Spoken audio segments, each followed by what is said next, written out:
Today, Japanese citizens lived in America in peace. What you might not know is that it wasn't always like this. After the bombing on Pearl Harbor in December 7th, 1941, all Japanese people living in America were sent into camps because the U.S. believed they were unloyal. The command to send Japanese people into camps was ordered in 1942.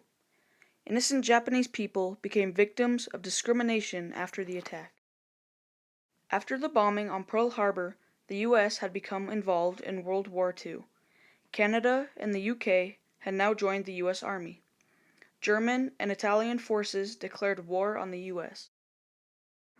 When the United States entered World War II, Japanese soldiers were relieved from the United States Army in fear that they would be disloyal to their fellow soldiers. Government ordered 120,000 Japanese Americans into 10 large relocation camps. One of the smallest camps was Camp Amachi. This is where I was held.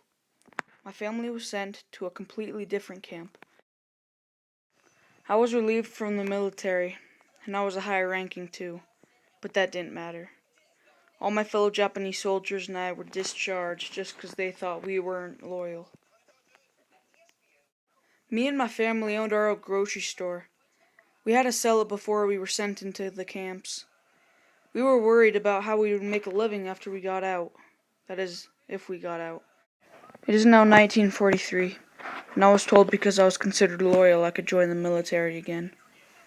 I did not want to be free while my family was still in the camps. But then, 18,000 men were released from the camps to fight for the army. My son was one of those. After a great amount of consideration, I thought about what my wife would have wanted, so I joined the army again. In 1946, the last camp was closed, and I finally got to see my family again. President Bush gave every internee who was in a camp a relief fund of $20,000 in 1998. But until then, we had to borrow money from friends and get multiple jobs just to get by.